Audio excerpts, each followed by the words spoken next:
Hey, welcome to the Phil Garris Show. Today is January 10th, 2017.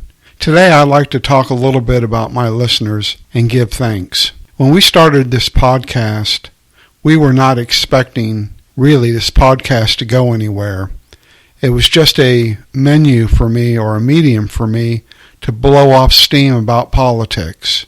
And I'm very humbled about the response I've had from my listeners. Most podcasters are lucky to only have a couple hundred people listen to them. In my last podcast, The Russians Are Coming, just within a few days, I had over 8,000 listens to that podcast.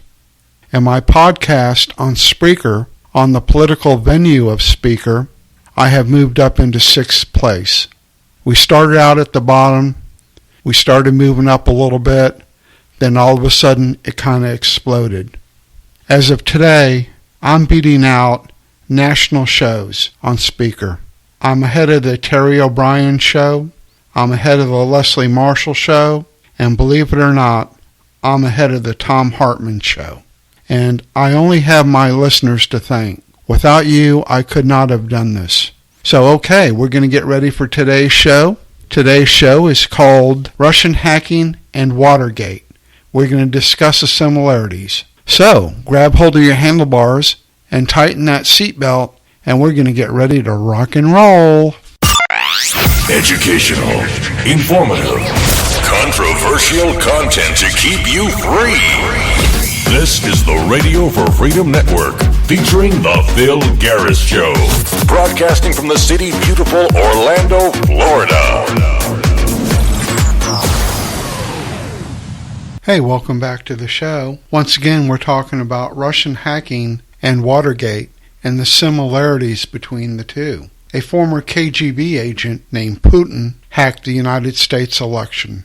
The RT network, ex-KGB agents, Russian intelligence, and Russian military intelligence has created a bigger scandal than Watergate. We will discuss the uncanny similarities between the Russian hack and Watergate. On June 12, 1972, Nixon's White House sent burglars to the office of the Democratic Party, in which they broke in to steal files. In this election, the Russians sent electronic burglars to the computers of the Democratic Party to steal files. Very similar. One is old school and one is new school. One is after paper files in a physical burglary, and the other is to seek and steal electronic files in an electronic burglary. Both Watergate and the Russian hacking seek to undermine the confidence in the DNC and the Democratic Party to influence election. Nixon's attempt to influence election was not very successful, but the Russian attempt was successful. The CIA claims with high confidence that the Russians tried to get into the DNC computers, and all 17 intelligence agencies agree with this. Like this, Nixon and Donald Trump has responded very poorly to the allegations and the revelations of the burglary. Nixon denied it at first, and Trump has denied it. Along with Trump denying these allegations, you also see the media denying these allegations. A friend sent me an article, and the article was in reference to, it was out of consortiumnews.com, and the name of the article is U.S. Intel Vets Dispute Hacking Claims.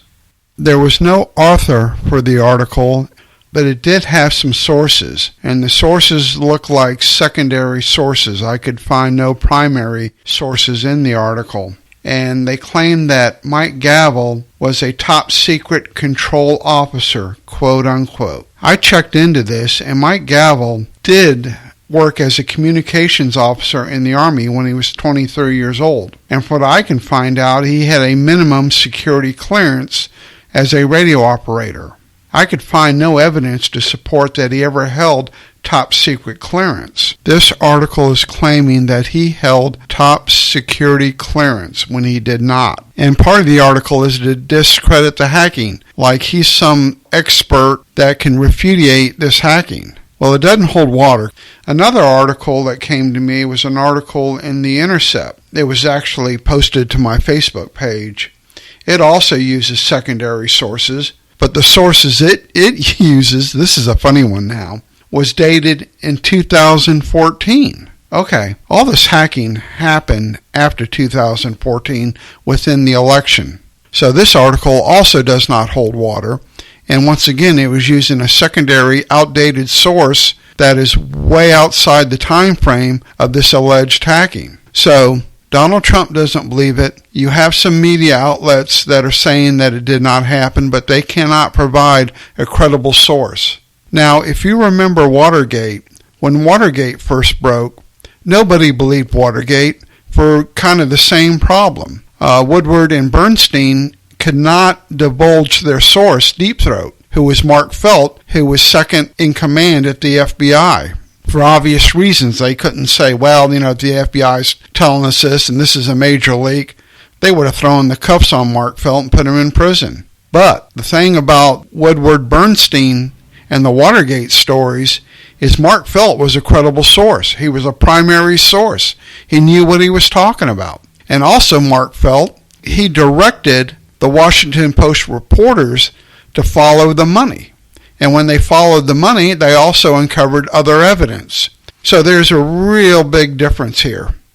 First, you have two stories, one about the Russian hacking and one about the Washington Post. The Russian hacking now has developed that the FBI and 17 intelligence agencies have come forward to provide evidence that this did in fact happen. And with the Washington Post, you also had an intelligence officer with the FBI, Mark Felt, as a primary source, saying that Richard Nixon was corrupt and up to no good in committing crimes. And at the time, a lot of people didn't realize the Washington Post reporters had good evidence and a good source. But Richard Nixon chose to formulate a cover-up to save his butt. And I think this is what's happening right now with the Russian hacking of our election. Donald Trump denies it.